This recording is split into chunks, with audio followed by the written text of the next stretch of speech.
हमारी दुनिया में बहुत से जानवर हैं। कुछ जमीन पे रहते हैं तो कुछ समुद्र में।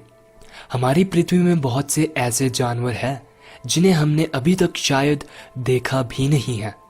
और जब हम समुद्री जानवरों की बात करते हैं तो हमारे मन में ये ख्याल तो जरूर आता है कि क्या समुद्र में इतने ही प्रकार के जानवर हैं? क्या ऐसा नहीं हो सकता कि समुद्री राक्षस वाकई में समुद्र की गहराइयों में हो सकता है कि हमने उन्हें अभी तक डिस्कवर ही ना किया हो, क्योंकि 95% समुद्र अभी तक इंसानों ने ना ही देखा है और ना ही समझा है। आज की इस वीडियो में मैं आप लोगों को एक ऐसे अद्भुत जानवर के बारे में बताऊंगा जिसे 1924 में साउथ अफ्रीका के मार्गेट बीच पर देखा गया था। वो जानवर दिखने में बहुत ही अजीब था और उसका साइज भी बड़ा था। तो चलिए अब हम उस जानवर के बारे में डिटेल में डिस्कस करते हैं। 27 दिसंबर 1924 को डेली मेल न्यूज़पेपर में एक आर्टिकल पब्लिश किया गया था जिसका नाम था फिश लाइक पोलर बियर।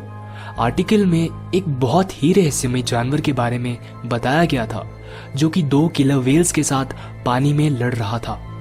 वो जानवर एक समुद्री जानवर था और उसका पिछला हिस्सा काफी कुछ एक मछली की तरह था। आर्टिकल में ये भी बताया गया था कि वो जानवर पानी से 20 फुट ऊपर उछला और व्हेल्स पर अपनी टेल या पूंछ से हमला किया। ह्यू बैलेंस, जिन्होंने अपनी आंखों से उस जानवर को देखा था, उन्होंने बताया कि वो जानवर एक जायंट पोलर बियर की तरह लग रहा था। उन्होंने ये भी बताया कि व्हेल्स और उस जानवर के बीच लड़ाई कम से कम 3 घंटे तक चली। लड़ाई के बाद उस जानवर का शरीर मार्गेट बीच पर बहकर आ गया। व्हेल्स ने उस जानवर को बहुत ही बुरे तरीके से घायल कर दिया था। उस जानवर को ट्रंको नाम दिया गया और उसका शरीर बीच पर 10 दिनों तक रहा। उसके बाद वो वापस पानी में बह गया। उन 10 दिनों में कोई भी ट्रंको को एग्जामिन कर नहीं पाया और इसी वजह से हमें आज दिन तक नहीं पता है कि वो कौन सा जानवर था।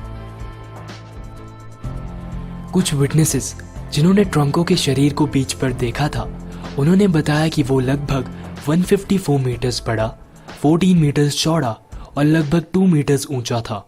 उसके शरीर पर व्हाइट फर थी और उसकी एक हाथी जैसी ट्रंक या सूंड भी थी। ये कहना मुश्किल है कि व्हेल्स ने ही ट्रंको को घायल किया था, क्योंकि एक दूसरे आर्टिकल जो कि चैलेरॉय मेल में छपा था उसमें लिखा था कि ट्रंको ने व्हेल्स को घायल कर दिया था और उसके बाद वो बीच पर बहकर आ गया क्योंकि वो लड़ाई से थका हुआ था और वहां 10 दिन तक रहने के बाद वो वापस समुद्र में चला गया। पर काफी लोगों ने सवाल भी खड़े किए। लोगों ने कहा कि ट्रंको एक ग्लोबस्टर था। जिन्हें नहीं पता है कि ग्लोबस्टर क्या होते हैं, उन्हें मैं बता दूं कि ग्लोबस्टर एक साइंटिफिक नेम है जो कि उन बॉडीज को दिया जाता है जो समुद्र से बीचेस पर आ जाती है। ग्लोबस्टर्स में ऐसी मछलियां शामिल है जो कि मरने के बाद बीच पर बहकर आ जाती है और जिन्हें पहचानना मुश्किल होता है, क्योंकि या तो वो बहुत बुरी हालत में होती है या तो उनके शरीर के कुछ हिस्से गायब होते हैं। पर ट्रंको एक ग्लोबस्टर तो बिल्कुल भी नहीं था, क्योंकि वो जिंदा था और व्हेल से भी लड़ रहा था और लड़ने के बाद वो बीच पर आया। इससे ये पता लगता है कि वो ग्लोबस्टर तो बिल्कुल भी नहीं था। पर अगर हम व्हेल्स की बात करें तो व्हेल्स की एक बहुत ही अजीब आदत होती है। वो अपने शिकार को मारने से पहले उनके साथ खेलती हैं। वो अपने शिकार को पानी से ऊपर फेंक कर अपनी टेल से मार मार कर फिर अपने शिकार को खाती है। तो हो सकता है कि शायद ट्रंको कोई सील हो जिसके साथ व्हेल्स खेल रही हो, और जिन लोगों ने उन व्हेल्स को देखा उन्हें लगा कि शायद ट्रंको जिंदा हो और उन व्हेल्स से लड़ रहा हो।